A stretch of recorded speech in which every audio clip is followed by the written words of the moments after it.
Breaking news, an ambush at an intersection in South Dallas leaves one man dead. The first formal charges in the big TCU drug bust, and the ongoing LBJ construction problems leave nearby homeowners sleepless. This is News 8 Now in high definition. Good evening and thanks for joining us. I'm Ashley Claster. Breaking news tonight in South Dallas, an armed robbery attack at an intersection on West Davis leaves one man dead and another injured. Channel 8's Nadia Galindo joins us live with the details. Nadia? Thanks, Ashley. Police say a man was hiding and waiting for an armored truck. When the driver opened his door, he was ambushed with gunfire. A bullet hole through a window and blood on the ground is evidence of what happened at this corner in South Dallas. Police say two armored guards were making a routine delivery when a suspect ambushed one of the guards opening his door. The guard was injured but was able to return fire. The guard was struck and he was transported to Methodist Hospital. From what I understand, he's in stable condition. The second guard got out of the car and pinned the suspect at gunpoint. The suspect was also taken to Methodist Hospital where he died. It is a very busy intersection. A lot of pedestrians walking up and down the sidewalk, so it could have been a lot worse.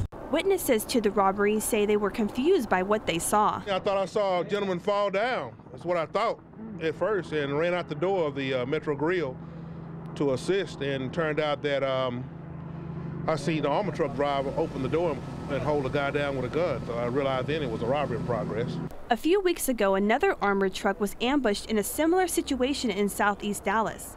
Dallas PD would not comment if the two robberies were connected, and those suspects were never caught. The FBI task force has now taken over the investigation along with Dallas homicide. We'll have more details on this story as it develops. Nadia Galindo, Channel 8 News. Thanks, Nadia. A man who spent 14 years in prison for murder he didn't commit is now getting restitution. Richard Miles was convicted back in 1995 and sentenced to 40 years in prison. But it wasn't DNA that proved his innocence. An advocacy group found evidence not given to Miles' defense attorney that could have cleared him. Miles has been out of prison since 2009, but he needed to be exonerated to seek compensation for the years he says he'll never get back. The Texas Baptist men are heading to Missouri today in response to the Midwest storm disaster zone. These storms produced several tornadoes that killed at least 9 people and destroyed several homes and businesses. The men loaded their trucks early this morning with donated furniture and appliances from North Texas. Check out WFAA on Facebook for pictures, videos, and updates from the Texas Baptist men on the road. The first formal charges have been filed in the drug investigation at TCU. William Hoffman is charged with delivering Xanax, a drug treated to use anxiety. Catherine Petrie and Jordan Sherman both face marijuana charges.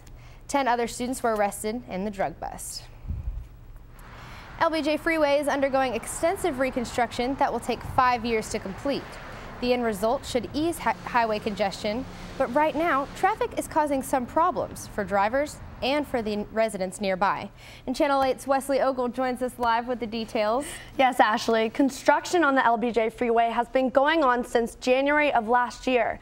And now some North Texas residents are waking up to the sounds of big rigs outside their door. Residents say living on Royal Lane has become a royal pain. It's gotten a lot worse. The culprit, traffic, and a lot more of it. Well, it's got to be because of what's going on with LBJ. Drivers are cutting across side streets to dodge construction delays. I'm really frustrated and I'm mad that nobody will listen. Within the last year, they've seen more speeding, road damage, and semis on these residential streets. The speeding on Royal Lane is atrocious. Police Chief Vincent Reyes says speeding on Royal Lane is no worse than anywhere else. I think Chief Reyes needs to come out here and witness it firsthand. And as for the potholes, the city says it filled 5 before construction started. Now it's filled 15 potholes in the last 6 months. The worst part is they get repaired, and in a matter of days, they're back to how they were.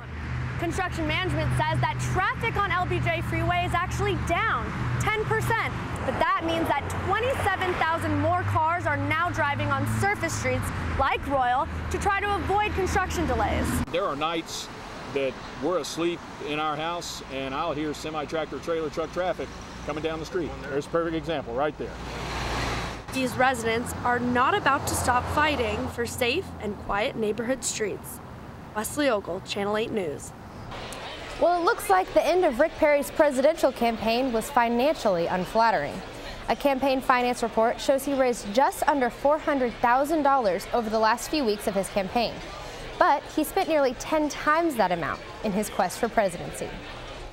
Judges in a Washington courtroom are deciding if the new electoral maps in Texas are unlawful.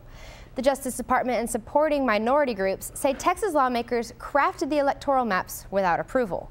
A section of the federal statute requires states with a history of racial discrimination get approval before redrawing districts. The state says the new map was not designed to weaken minority power, but rather to improve the Republican chances.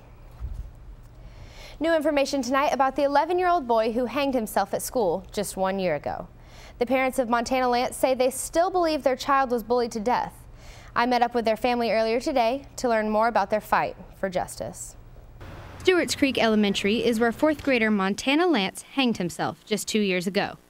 He locked himself in a bathroom in the nurse's office. The school nurse found Montana's body suspended by a belt. His parents say he was bullied at school and nobody did anything to help him.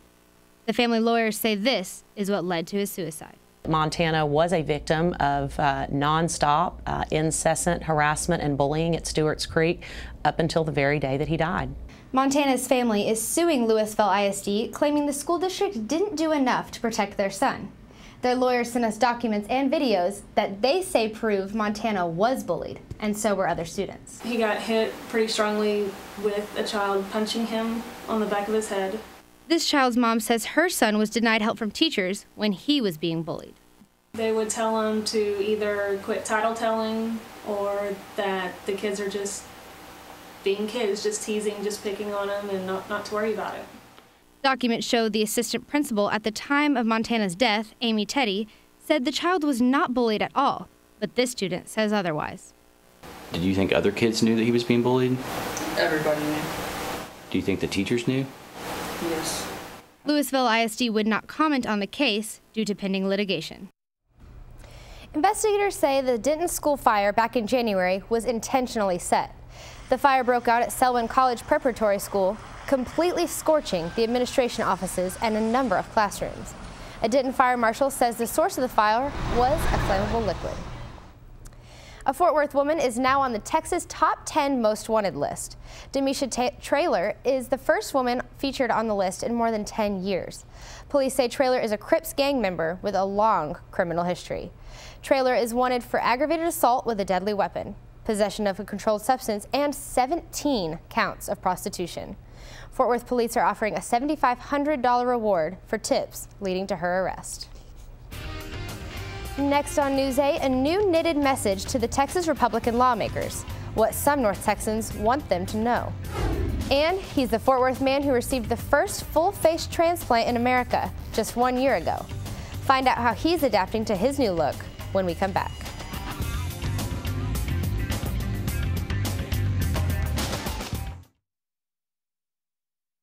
This is News 8 Now in high definition.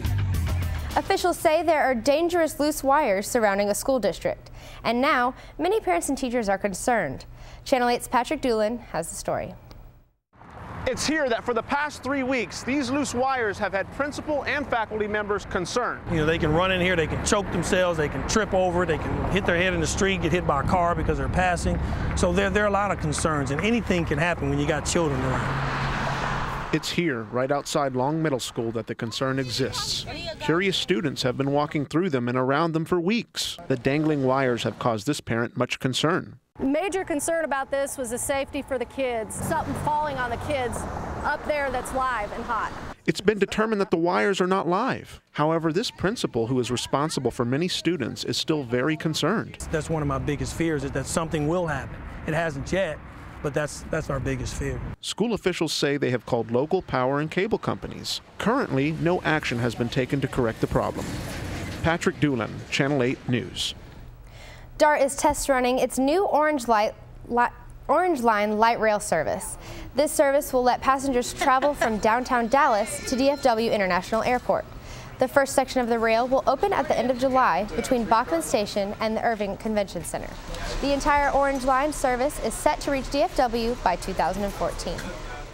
A group of North Texas women are knitting a message to Governor Rick Perry. North Texas knitters are delivering handmade uteruses to Perry and other lawmakers who they believe casted votes cutting women's health care funding. The group hopes to inspire one simple message. Get your hands off my uterus. The women plan to hand deliver the uteruses to Governor Perry's office during a march in Austin in late April. 1 year after his procedure, the first man in the U.S. to receive a full face transplant says he can now feel his daughter's sweet kisses. Dallas Weens of Fort Worth was burned 4 years ago when his head touched a high-voltage power line. Weens was standing in a cherry picker at the time of the incident, which also left him blind. Even though he can do and feel new things more every day, Weens says his daughter's kisses still bring tears to his eyes. Teachers at a Mesquite Elementary School are adopting new techniques to get students out of their seats. And as Channel 8's Nadia Galindo tells us, it's becoming quite the YouTube sensation. 8 hours of school is a long day for a fifth grader. My legs get tired, my feet fall asleep. So when teachers at Shands Elementary see students' eyes glazing over, they simply say, "It's time for a Jammin' Minute." The Jammin' Minute is designed to get kids out of their seat and their blood pumping. 4, 5. Mesquite ISD took the Jammin' Minutes program and made 1-minute videos that give students a short physical activity break. When the lower extremities start to sit still for a while, it sends a message to the brain that this human is at rest. So the brain starts to go in at rest. Well, teachers don't want that. Simply playing a Jammin' Minutes video gives the brain a rest, and kids say they love it. Almost better than recess. It's so well liked that the district's YouTube channel has had 20,000 hits this year. All they have to do is click it on, there's the video, teachers can move along with them, and everybody's re-energized. At Mesquite ISD, jump-starting learning is easier when students can get off task for just a minute. Nadia Galindo, Channel 8 News. Thanks so much for joining us here on Channel 8. I'm Ashley Claster. Have a good evening.